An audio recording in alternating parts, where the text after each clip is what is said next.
Okay, welcome to the Greek class. Welcome to lesson 1, and we're going to learn the Greek alphabet. So let's begin.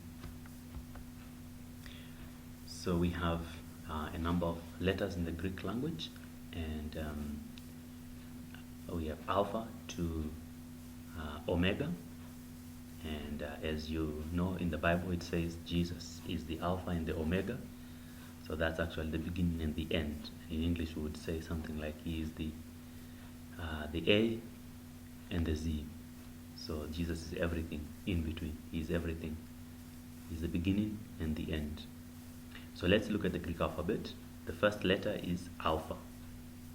Say alpha, beta, gamma, delta, epsilon, zeta, eta, theta, iota, kappa, lambda, mu, nu, chi, omicron, pi, rho, sigma, tau, upsilon, phi, chi, psi, omega. So you will notice that for every Greek letter we have a capital letter for it, and we have the name in English and we have the name in Greek. We also have how the letter is written in English. So this is going to be important if you're going to read, because every letter has a corresponding English letter.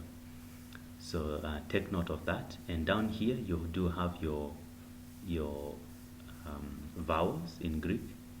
So the same way that we have A, E, I, O, U, we have 7 vowels in Greek.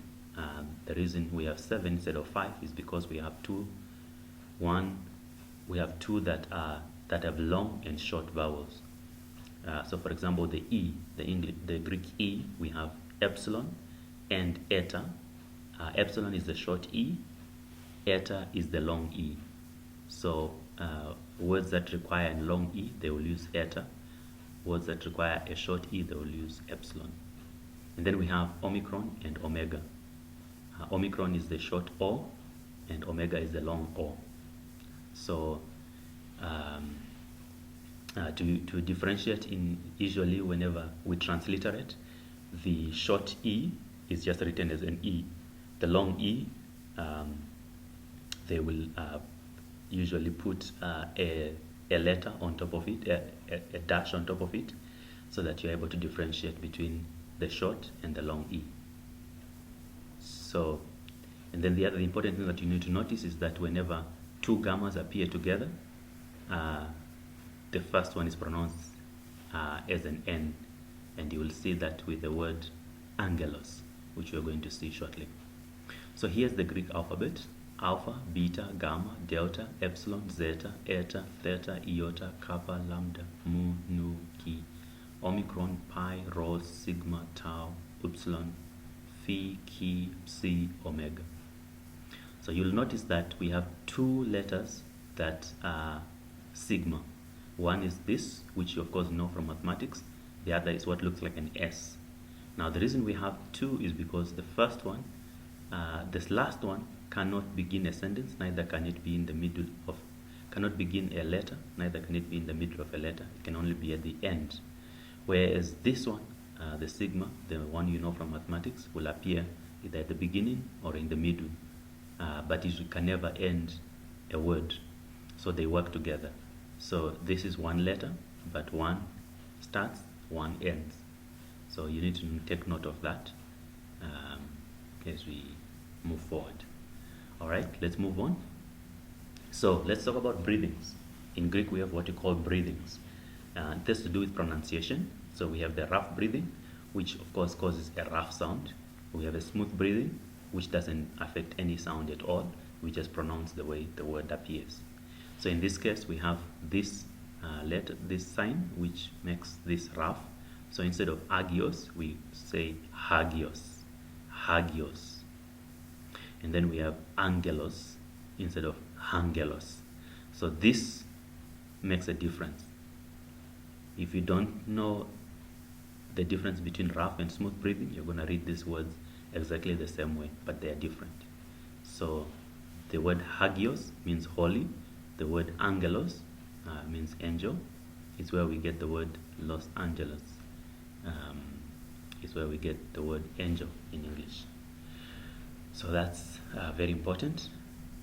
And you notice that every word, every Greek vowel at the beginning of a word must have a breathing. So alpha, epsilon, eta, iota, omicron, upsilon, omega will have a breathing, either a smooth or a rough breathing. Okay, so smooth breathings are not optional just because they are not pronounced. If the letter rho begins a letter, it must carry a rough breathing because the rho itself is a rough sound. So, for example, the word rabbi, the word rabbi will have a rough breathing. So you need to take note of that. Let's now move on to, of course, in this case, you need to look at the capital letters and be able to know. As you read Greek, you notice that any word that starts a sentence will have a capital letter. So just the same thing in English, so you need to know the capital equivalent. So take time to learn that on your own. Then we have what we call the diphthongs or end iota subscripts. So this is simply two vowels appearing together, and that those vowels are pronounced in a certain way when they appear together. So like I, the first one is I, the second one A, the second one is Oi, the fourth one is Ui, the second one is Au, the second one is U, the second one is U. So you can actually have Greek words from these words, like here in this case, oikos, ui, huios. So we can put a rough breathing and we have a word like huios. And then we have you, so eulogeo, which means I bless. So this, you need to just see how, when they appear, how they are pronounced. The good thing that you need to note about Greek is that the way it appears is the way it's read. Okay, I know that some languages you have to, depending on vowel points and things like that, they are pronounced differently. But as it is in many African countries, African languages, you read the way it's written, and so it is with Greek. The iota subscript is the I that comes at the end of a word. So like in this case, you can see that the eta has an iota, the omega has an iota, the alpha has an iota. So that's also another diphthong, but in this case we call it a iota subscript because the iota is under a letter, and that's also pronounced as A, Oi, and I. Okay, so let's move on. So the important thing that you need to note at this point is that we have breathings and we have accents. Now, breathings are essential, accents are not important. Accents only show the stress that should be put in a word, which of course is not our concern in this class because we're primarily interested in translation of Greek rather than in actually reading it and stressing all the various aspects of it. So, breathings are essential, accents are not. And we have three accents. One is grave, the other one is acute, and the other is circumflex. The circumflex is like the heart on top of a letter, and in your book you'll see them listed quite well. And the grave and acute accents, one faces the left and the other faces the right. So the textbook again makes that very clear. So take time to look on that to see what Duff has to say. Okay, let's look at punctuation. Punctuation is critical in any language, and so in Greek we have these punctuation symbols. A full stop and the sentence, just as it does in English, it is with Greek. A comma makes a minor break in a sentence, as it is in Greek, so it is as it is in English, so it is in Greek. A major difference, however, is the colon and semicolon. A dot above the line is the colon or semicolon. That's a major break within a sentence in Greek. The question, in English, a question mark, as we know here, asks a question. In Greek, it's actually a semicolon, which is the question symbol. So that's a major difference you need to take note of. But of course, just like in English, you don't need a question mark to know that a question is being asked. There are other ways in which a question can be asked, and later on in the class, we will make that known. So don't think if there is no sign, then there is no question. Then we have an elision. An elision is where a vowel, final vowel, drops and replaced by the vowel that starts the sentence, the following word. So like in ala ego, you have al ego, and the vowel is replaced by the comma above the line. So it's very important to take note of that.